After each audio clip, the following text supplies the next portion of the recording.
soo dhawaada saaxiibayaal fiidiyogan waxaa hadli doonaa magaalada ugu khatarta badan gaangiska ugu badan ay ku nool yihiin ee Mareykanka ku taalo magaalada oo maayar looga dhigay gabar Soomaaliyeed haddaba magaalada maayarka looga dhigay gabadha Soomaaliyeed waa sidii xalkeeda waxaa fiidiyoo ka soo sameeyay youtuber lagu magacaabo Fidias balaasna aragno nolosha saxda ee ka jirta magaalada St. Louis waxay ku taalaa gobolka Minnesota magaaladan marka ugu horeysa uu yimaado Fidias waxa uu imaanayaa qaybta eastiga laba qayb ayaa loo kala qaadaa magaalada qaybna waa east qaybna waa north qaybta eastiga way ka yara degantahay qaybta northiga askarigan umaana waxa uu weydiinaya sana shaqeynaysa waxa uu leeyahay 19 sano aniga askari booliis aan ahaa bal ka waran shirka ka dhaca magaaladan uu leeyahay waxa uu u sheegayaa in habeen walba halka wax ka dhaco la isku dilo la isku dhaawaco gaangisna ay isku dhibaateeyaan habeen walba the radio is active, so it just depends on what's going on.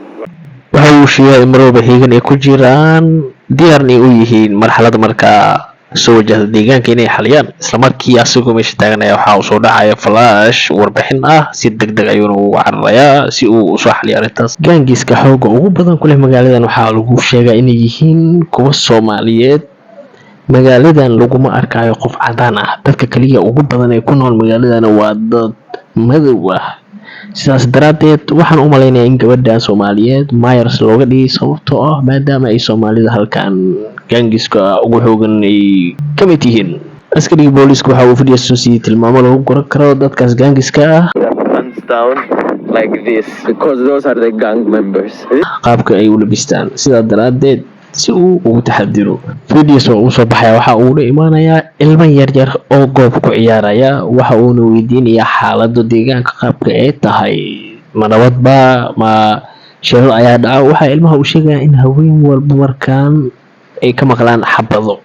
ama qof la dilay ama qof lagu dhaawacay waxa ayna tusinayaan goob hadda koor qof lagu dhaawacay isbuuc koor Fidias waxa uu imaanayaa moolkan si uu waqti ugu soo lumiyo xilli habeenkii la gaaro ninka madowga oo iskuulka waxa uu sheegayaa in habeenkii ay khatar tahay bagaalka uusan soo socon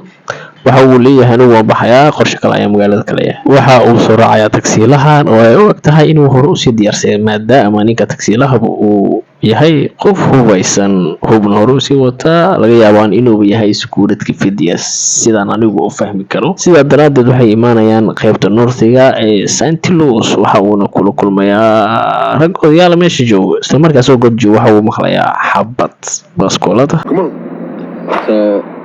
this is a gunshot or something? Yeah, that's good shit. Yeah. Really? Yeah, go ahead. That was scary. Why you look so ninkii Fidias ahaa cabsiya gashay waxa uu